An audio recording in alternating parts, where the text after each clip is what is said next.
ഭോപ്പാലിൽ വഴിതടഞ്ഞ മധ്യപ്രദേശ് സർക്കാരിന്റെ നടപടി ഒരു കാലത്തും ന്യായീകരിക്കാൻ കഴിയാത്തതെന്ന് മുഖ്യമന്ത്രി. സംഘപരിവാർ സംസ്കാരത്തിന്റെ പ്രതിഫലനമാണ് സംഭവം.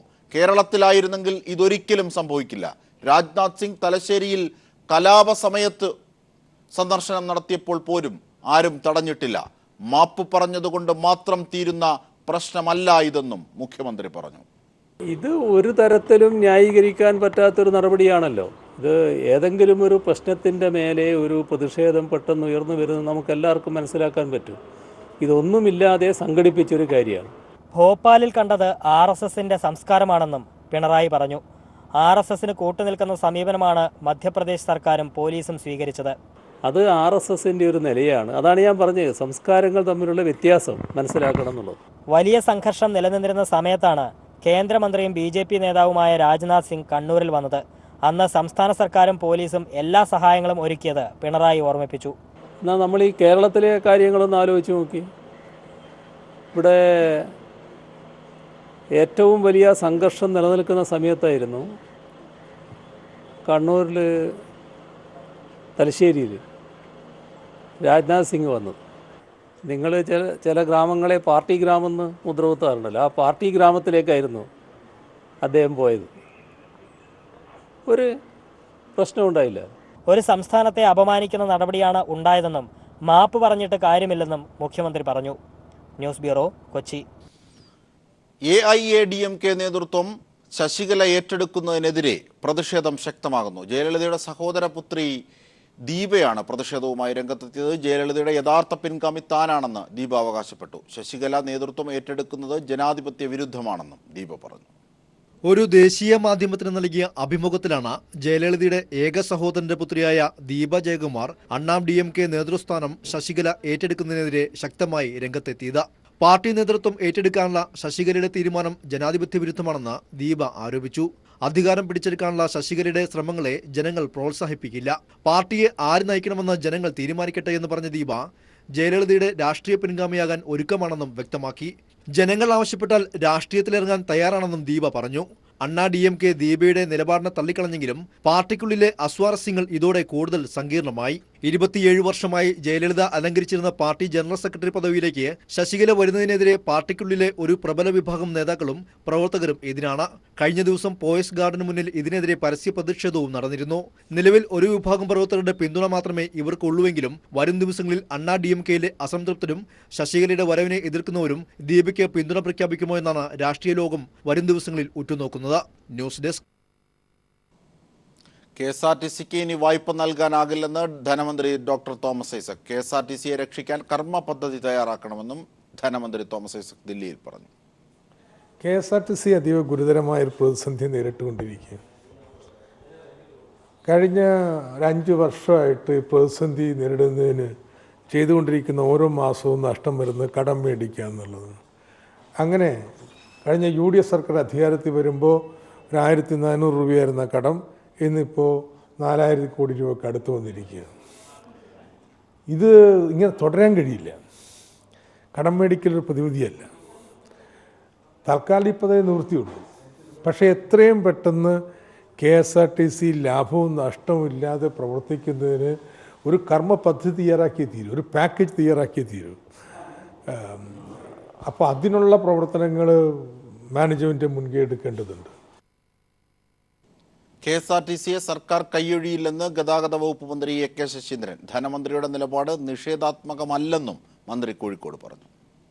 ശമ്പളം കൊടുക്കാനുള്ള തുക എപ്രകാരത്തിൽ കണ്ടെത്തണം, ഇപ്പോഴത്തെ കളക്ഷൻ വെച്ചുകൊണ്ട് നമുക്കിത് മുമ്പോട്ട് പോകാൻ കഴിയുമോ, അങ്ങനെ വരാത്ത സാഹചര്യത്തിൽ കളക്ഷൻ വർദ്ധിപ്പിക്കാൻ എന്ത് ചെയ്യണം തുടങ്ങിയ ഒരു കർമ്മ പദ്ധതി ആവശ്യമാണ്.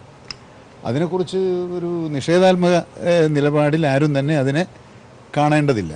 കാരണം ഞാൻ രാവിലെയും കൂടെ ഈ കാര്യം അദ്ദേഹത്തോട് സംസാരിച്ചിട്ടുള്ളതാണ്. അതുകൊണ്ട് KSRTCയെ സർക്കാർ കൈയൊഴിയും എന്ന ഒരു തെറ്റായ സന്ദേശം ഒരു കാരണവശാലും കൊടുക്കേണ്ടതില്ല. GST കൗൺസിലിന്റെ 6ാമത്തെ യോഗം ഇന്ന് ദില്ലിയിൽ ചേരും. സേവന നികുതി പിരിക്കുന്ന കാര്യത്തിൽ തർക്കമുന്നയിക്കുന്ന സംസ്ഥാനങ്ങളെ അനുനയിപ്പിക്കുകയാണ് കേന്ദ്രത്തിന്റെ ലക്ഷ്യം. എന്നാൽ 1.5 കോടിയിൽ താഴെ വരുമാനമുള്ളവരുടെ നികുതി പിരിക്കൽ അധികാരം സംസ്ഥാനങ്ങൾക്ക് നൽകണമെന്ന നിലപാടിൽ കേരളം ഉറച്ചു നിൽക്കുമെന്ന് ഡോക്ടർ തോമസ് ഐസക് പറഞ്ഞു. ധാരണയിൽ എത്തിയില്ലെങ്കിൽ GST ഏപ്രിൽ 1 പ്രാബല്യത്തിൽ വരുത്താനാകില്ല. 1.5 കോടിയിൽ താഴെ വരുമാനമുള്ളവരുടെ നികുതി പിരിക്കുന്ന കാര്യത്തിൽ കേന്ദ്രവും സംസ്ഥാനവും തമ്മിൽ ധാരണയിലെത്താത്ത സാഹചര്യത്തിൽ കൂടിയാണ് ഇന്ന് GST ചർച്ച നടക്കുന്നത്. ഡിസംബർ 16 അവസാനിക്കുന്ന പാർലമെന്റിന്റെ ശൈത്യകാല സമ്മേളനത്തിൽ മാതൃകാ GST ബിൽ പാസാക്കുകയാണ് കേന്ദ്ര സർക്കാർ ലക്ഷ്യം. എന്നാൽ 1.5 കോടിക്ക് താഴെയുള്ള വിനിമയങ്ങൾക്ക് സേവന നികുതി പിരിക്കാനുള്ള അവകാശം സംസ്ഥാനങ്ങൾക്ക് വേണമെന്നാണ് കേരളം ഉൾപ്പെടെയുള്ള സംസ്ഥാനങ്ങൾ ആവശ്യപ്പെട്ടത്. സംസ്ഥാനങ്ങളുടെ ആവശ്യം കേന്ദ്രം ഇതുവരെ അംഗീകരിച്ചിട്ടില്ല. നികുതി അധികാരത്തിൽ തീരുമാനമെടുക്കാതെ ബില്ലുകൾക്ക് കൗൺസിലിന്റെ അംഗീകാരം നൽകില്ലെന്ന് കേരളം, ബംഗാൾ, ഉത്തർപ്രദേശ് തുടങ്ങിയ സംസ്ഥാനങ്ങൾ കഴിഞ്ഞ GST ചർച്ചകളിൽ ഉറച്ച നിലപാടെടുത്തിരുന്നു. ഈ നിലപാട് കേരളം ഈ യോഗത്തിലും ആവർത്തിക്കുമെന്ന് ധനമന്ത്രി തോമസ് ഐസക് പറഞ്ഞു. ഇന്നത്തെ GST യോഗത്തിലെ ധാരണ ഉണ്ടാവുമെന്ന് ഞാൻ പ്രതീക്ഷിക്കുന്നില്ല. കാരണം ഒരു സമവായത്തിനുള്ള അന്തരീക്ഷം കേന്ദ്ര സർക്കാർ തകർത്തിരിക്കുകയാണ്. GST കൗൺസിലിൽ എടുത്തുവന്ന നിലപാടുകളൊന്നും ഒരു വിട്ടുവീഴ്ചയ്ക്കും കേരളം തയ്യാറാവില്ല. അത്തരമൊരു നിലപാട് മറ്റ് സംസ്ഥാനങ്ങളും സ്വീകരിക്കുമെന്ന് പ്രതീക്ഷിക്കുന്നു. തർക്ക വിഷയങ്ങളിൽ തീരുമാനമായില്ലെങ്കിൽ അടുത്ത വർഷം ഏപ്രിൽ 1 മുതൽ GST നടപ്പാക്കാനാകില്ല. അങ്ങനെ വന്നാൽ സെപ്റ്റംബർ 1 മുതൽ GST നടപ്പാക്കാമെന്നാണ് കേന്ദ്രത്തിന്റെ ആലോചന. Manushankar, news bureau, Delhi. സഹകരണ മേഖല സംരക്ഷണ പ്രചാരണം ഇന്ന് കൊച്ചിയിൽ മുഖ്യമന്ത്രി പിണറായി വിജയൻ ഉദ്ഘാടനം ചെയ്യും. സഹകരണ മേഖലയ്ക്കെതിരെയുള്ള വ്യാജ പ്രചരണങ്ങൾ ജനമധ്യത്തിൽ തുറന്നു കാണിക്കുക എന്ന ലക്ഷ്യത്തോടെയാണ് സംസ്ഥാന സഹകരണ സംരക്ഷണ സമിതി ക്യാമ്പയിൻ സംഘടിപ്പിക്കുന്നത്. ഉച്ചയ്ക്ക് 2-ന് എറണാകുളം ടൗൺ ഹാളിൽ നടക്കുന്ന ചടങ്ങിൽ സഹകരണ വകുപ്പ് മന്ത്രി കടകംപള്ളി സുരേന്ദ്രൻ അധ്യക്ഷത വഹിക്കും. മുൻ മുഖ്യമന്ത്രി ഉമ്മൻചാണ്ടി മുഖ്യപ്രഭാഷണം നടത്തും. MP-മാർ, MLA-മാർ അടക്കമുള്ള ജനപ്രതിനിധികളും വിവിധ രാഷ്ട്രീയ കക്ഷി നേതാക്കളും ചടങ്ങിൽ പങ്കെടുക്കും.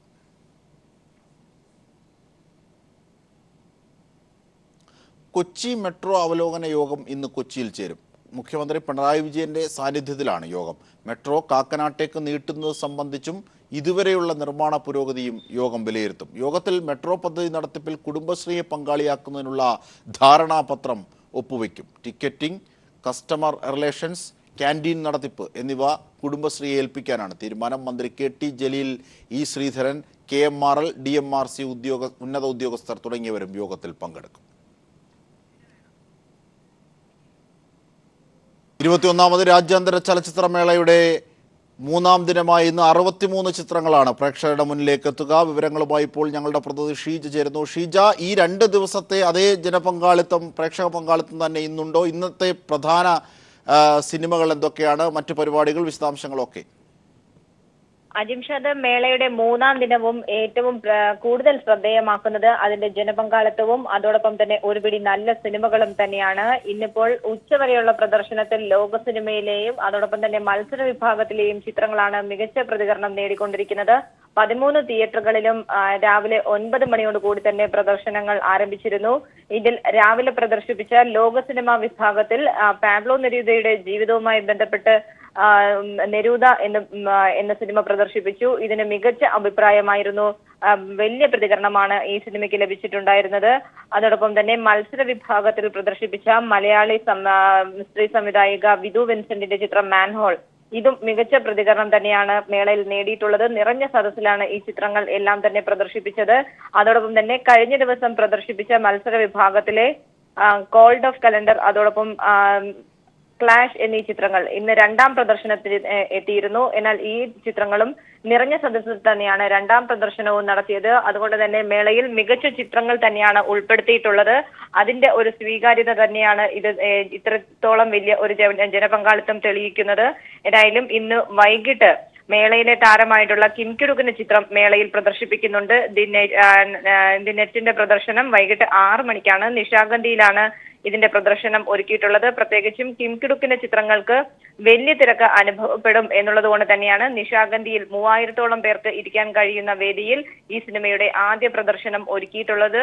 അതുകൊണ്ട് തന്നെ മേളയുടെ 3ാം ദിനം വലിയ ജനപങ്കാളിത്തവും മികച്ച സിനിമകളും കൊണ്ട് ശ്രദ്ധേയമായി കൊണ്ടിരിക്കുകയാണ്. ശരി ഷീജ, ഷീജയാണ് വിവരങ്ങൾ നൽകിയത്. രാജ്യാന്തര ചലച്ചിത്രമേളയ്ക്ക് ഹാരം പകർന്ന് നാടൻ കലാമേളയും. രശ്മി സതീഷിന്റെ രസ ബാൻഡ് അവതരിപ്പിച്ച നാടൻ പാട്ടുകളോടെയാണ് നാടൻ കലാമേളയ്ക്ക് അരങ്ങുണർന്നത്.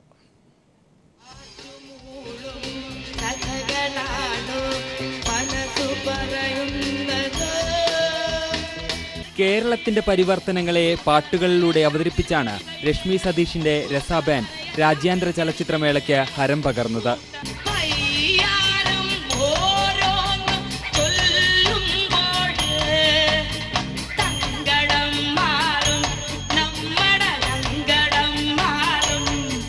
ഭൂപരിഷ്കരണം, ആഗോളവൽക്കരണം തുടങ്ങി കേരളത്തിന്റെ കാലഗതിയെ സ്വാധീനിച്ച മാറ്റങ്ങളെ സൂചിപ്പിക്കുന്നതായിരുന്നു പാട്ടുകൾ.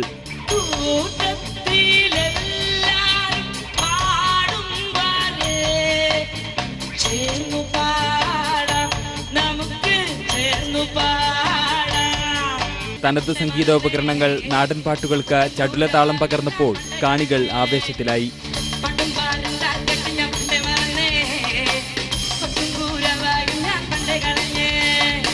വജ്രകേരളം ആഘോഷങ്ങളുടെ ഭാഗമായാണ് IFFKയുടെ പ്രധാന വേദിയായ ടാഗോർ തിയേറ്ററിൽ നാടൻ കലാമേള അരങ്ങേറുന്നത്.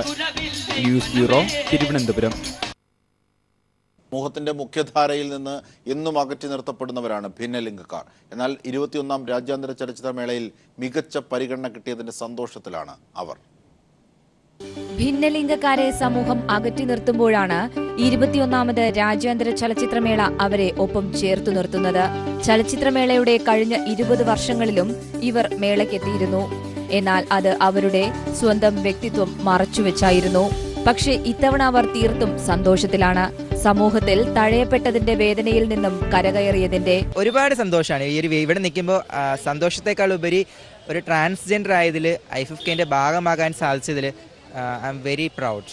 ഇപ്പം നമ്മളെല്ലാവരും അംഗീകരിക്കുന്നുണ്ട്, അതാണ് ഫീല്. ഞാൻ വളരെയധികം ഹാപ്പിയാണ്. ഞാൻ ഫസ്റ്റ് ടൈമാണ് IFFKക്ക് വരുന്നത്. എൻ്റെ ഈ ട്രാൻസ്ജെൻഡർ ഐഡന്റിറ്റി വെളിപ്പെടുത്തിക്കൊണ്ട് ഞാൻ വരുന്നത് ഫസ്റ്റ് ടൈമാണ്. വളരെയധികം ഹാപ്പിയാണ്. 21ാമത് ചലച്ചിത്രമേളയുടെ പ്രമേയങ്ങളിൽ ഒന്നാണ് ലിംഗസമത്വം. അത് ഇതിനോടകം തന്നെ മേളയ്ക്ക് രാജ്യാന്തര പ്രശംസയും നേടിക്കൊടുത്തു. ഭിന്നലിംഗക്കാരെ കേന്ദ്രീകരിച്ച് ജെൻഡർ ബെൻഡർ എന്ന വിഭാഗവും മേളയുടെ അംഗീകാരം ഇരട്ടിയാക്കി. ആക്ടിവിസ്റ്റ് കൂടിയായ ശീതൽ ശ്യാം, ഈ ഒരു സ്വീകാര്യത കിട്ടുക എന്ന് പറയുന്നത് തന്നെ വലിയ കാര്യമാണ്. കാരണം കഴിഞ്ഞ 20 വർഷം വരെ സ്ത്രീകളെയും പുരുഷന്മാരെയും കണ്ടിരുന്ന ചലച്ചിത്രാസ്വാദകർക്ക്, പ്രത്യേകിച്ച് കേരളത്തിൽ ട്രാൻസ്ജെൻഡേഴ്സിനെയും കാണുക, മറ്റു വൈവിധ്യങ്ങളെയൊക്കെ കാണുക എന്ന് പറയുന്നത് 21ാമത് മേളയുടെ ഒരു പ്രത്യേകത കൂടിയാണ്. ജെൻഡർ ബെൻഡർ വിഭാഗത്തിൽ 6 ചിത്രങ്ങളാണ് മേളയിൽ പ്രദർശനത്തിലുള്ളത്. അങ്ങനെ എന്നും സമൂഹത്തിന്റെ പരിഹാസ്യത്തിന് പാത്രമായവർ ലോകക്കാഴ്ചകൾ ഒഴുകിയെത്തിയിടത്ത് അംഗീകരിക്കപ്പെടുന്നു. രാജ്യത്തെ ഏതൊരു പൗരനെയും പോലെ. ക്യാമറ പേഴ്സൺ ഷാജിലയ്ക്കൊപ്പം ഷീജ. മറ്റു വാർത്തകൾ ചുരുക്കത്തിൽ. മറ്റു വാർത്തയിലേക്ക്. തുർക്കിയിലെ ഇസ്താംബൂളിൽ ഫുട്ബോൾ സ്റ്റേഡിയത്തിലുണ്ടായ ഭീകരാക്രമണത്തിൽ 29 പേർ കൊല്ലപ്പെട്ടു. 166-ലധികം പേർക്കാണ് പരിക്കേറ്റത്. ഇസ്താംബൂളിലെ ബെസിക്ടാസ് ഫുട്ബോൾ ടീമിന്റെ ഹോം ഗ്രൗണ്ടായ മൈതാനത്തിന് സമീപമാണ് ഭീകരാക്രമണം നടന്നത്. മൈതാനത്തിന്റെ സുരക്ഷയ്ക്കായി നിന്നിരുന്ന പോലീസുകാർക്ക് നേരെയാണ് ആക്രമണം നടന്നത്. കാർ ബോംബ് സ്ഫോടനവും ചാവേർ ആക്രമണവും നടന്നതിന് തൊട്ടു പിന്നാലെ വെടിവയ്പും നടന്നതായി ദൃക്സാക്ഷികൾ പറയുന്നു. അതേസമയം ആക്രമണത്തിന്റെ ഉത്തരവാദിത്വം ഇതുവരെ ആരും ഏറ്റെടുത്തിട്ടില്ല.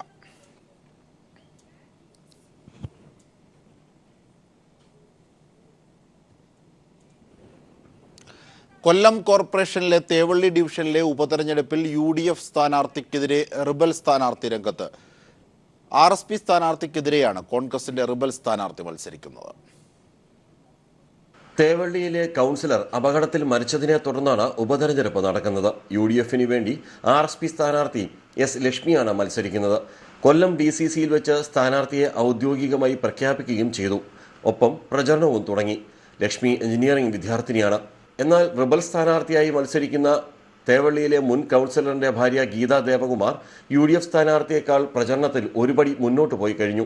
ഇക്കാര്യം ചൂണ്ടിക്കാട്ടിയപ്പോൾ കൊല്ലം DCC പ്രസിഡന്റ് കൊടിക്കുന്നിൽ സുരേഷിന്റെ പ്രതികരണം ഇങ്ങനെ: UDFന്റെ റിബൽ സ്ഥാനാർത്ഥി ഉണ്ടാവത്തില്ല. UDFന്റെ ആരെങ്കിലും റിബലായിട്ട് വന്നാൽ അവരെ നടപടിയെടുത്ത് പുറത്താക്കും. അവർ ഒരിക്കലും UDF ആണെന്ന് പറയാൻ പറ്റത്തില്ല. നോമിനേഷൻ കൊടുക്കുന്നവരെ ആർക്കും സ്ഥാനാർത്ഥി ആകാൻ താല്പര്യം പ്രകടിപ്പിക്കാം. പക്ഷെ ഒരു തീരുമാനമെടുത്ത് നോമിനേഷൻ കൊടുത്തു കഴിഞ്ഞാൽ പിന്നെ ആരെങ്കിലും അതിന് വിരുദ്ധമായി മത്സരിക്കാൻ വന്നാൽ അവരുടെ പേരിൽ നടപടിയെടുക്കുക, അവരെ പുറത്താക്കുക എന്നുള്ളതാണ്. എന്നാൽ താൻ റിബൽ സ്ഥാനാർത്ഥി അല്ലെന്നും തേവള്ളിയിലെ അറിയപ്പെടുന്ന കോൺഗ്രസ് കുടുംബമാണ് തന്റേതെന്നും UDF റിബൽ ഗീതാ ദേവകുമാർ വ്യക്തമാക്കി.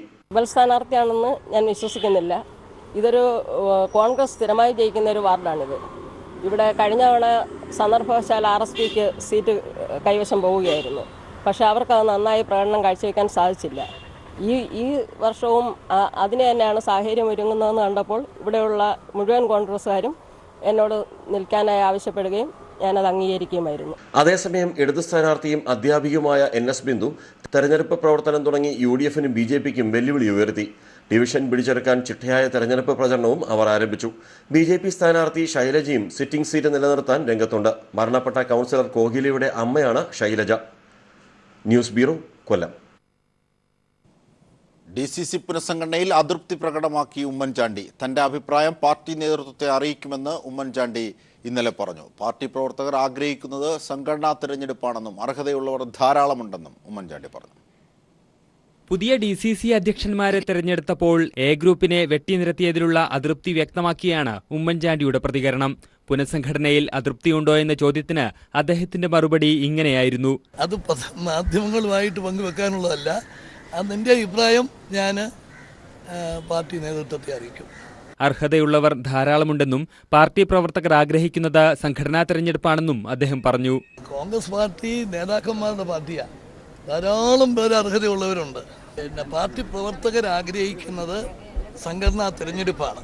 ഇനി അങ്ങോട്ടുള്ള കാര്യങ്ങളിൽ സംഘടനാ തെരഞ്ഞെടുപ്പ് നടത്തി കാര്യങ്ങൾ മുമ്പോട്ട് പോകണം എന്നുള്ള അഭിപ്രായം ഞാൻ നേരത്തെ തന്നെ നേതൃത്വത്തെ അറിയിച്ചിട്ടുണ്ട്.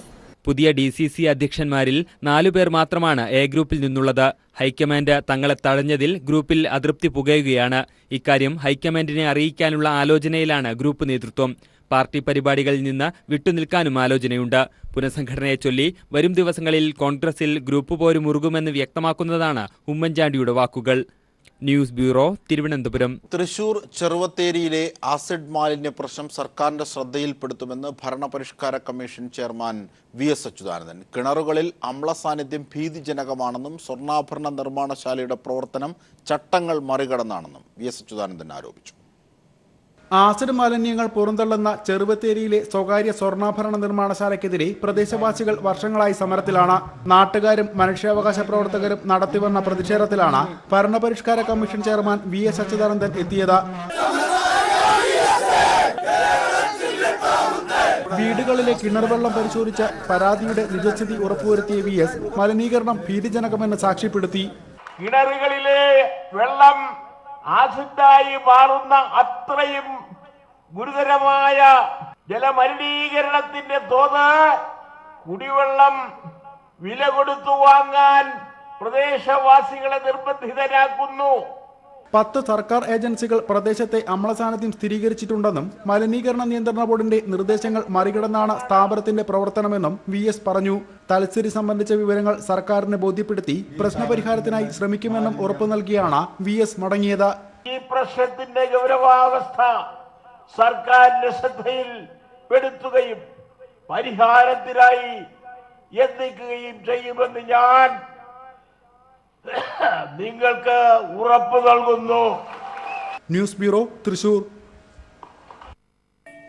മതങ്ങൾക്ക് മുകളിലാണ് മനുഷ്യസ്നേഹം എന്ന മഹത്തായ സന്ദേശമാണ് സന്നിധാനത്തെ വാവരുനട ഏവർക്കും നൽകുന്നത്. 18-ാം പടിക്ക് സമീപത്തെ വാവരുനടയിൽ അയ്യപ്പനോളം തന്നെ പ്രാധാന്യം നൽകിയാണ് ഭക്തർ ദർശനത്തിനായി എത്തുന്നത്. മനുഷ്യരെല്ലാം ഒന്നാണെന്നും മതത്തിന്റെ പേരിലോ ജാതിയുടെ പേരിലോ യാതൊരു വേർതിരിവും പാടില്ലെന്ന സന്ദേശവുമാണ് സന്നിധാനത്തെ വാവരുനട നൽകുന്നത്. സന്നിധാനത്ത് 18-ാം പടിക്ക് സമീപമാണ് വാവരുനടയുടെ സ്ഥാനം. ഒരു വേള ശത്രുവായിരുന്ന വാവരെ അയ്യപ്പൻ യുദ്ധത്തിലൂടെ തോൽപ്പിച്ചെന്നും നല്ല പോരാളിയായിരുന്ന വാവരെ അയ്യപ്പൻ സുഹൃത്താക്കിയെന്നുമാണ് ഐതിഹ്യം. ശബരിമലയിൽ തന്റെ സമീപത്ത് ഇരിപ്പിടവും നൽകിയാണ് അയ്യപ്പൻ വാവരെ ആദരിച്ചതും. നിലവിലെ സാഹചര്യത്തിൽ അയ്യപ്പനും വാവരും തമ്മിലുള്ള ബന്ധത്തിന് വലിയ പ്രാധാന്യമാണുള്ളത്. ഇന്ന് ലോകത്തിൽ നടക്കുന്ന എല്ലാ ദോഷവശങ്ങൾക്കും വേണ്ട ഒരു പരിഹാര മാർഗമായിട്ടുള്ള ജാതിയോ മതമോ ഭേദവും ഇല്ലാത്ത രീതിയിൽ മനുഷ്യ സമൂഹം ഇവിടെ എത്തിക്കൊണ്ടിരിക്കുകയാണ്. തീർച്ചയായിട്ടും തീവ്രമായിട്ടുള്ള ചിന്താഗതികളോ തീവ്രമായിട്ടുള്ള ചിന്താമാറ്റുള്ള ഭാഗങ്ങളോ നാം ചിന്തിക്കാതെ നാം ഒന്നാണെന്ന് മനസ്സിലാക്കുക. അയ്യപ്പ ദർശനത്തിനെത്തുന്നവർ വാവരുസ്വാമിയെയും വണങ്ങിയാണ് സാധാരണ മലയിറങ്ങാറുള്ളൂ. പൂജിച്ച അരിയും കുരുമുളകും ഭസ്മവുമാണ് ഇവിടുത്തെ പ്രധാന പ്രസാദം. അയ്യപ്പനും വാവരും വർഷങ്ങൾക്ക് മുമ്പേ നൽകിയ സന്ദേശമാണ് മതങ്ങൾക്കപ്പുറത്ത് മനുഷ്യ സൗഹൃദം വളരണം എന്നുള്ളത്. ആധുനിക കാലഘട്ടത്തിൽ ഏറ്റവും ചർച്ചയാവേണ്ടതും അതുതന്നെയാണ്. സന്നിധാനത്തെ വാവരുനടയിൽ നിന്നും ക്യാമറമാൻ വിനേഷ് നേതാജിക്കൊപ്പം ബിജേഷ് നടുവിൽ.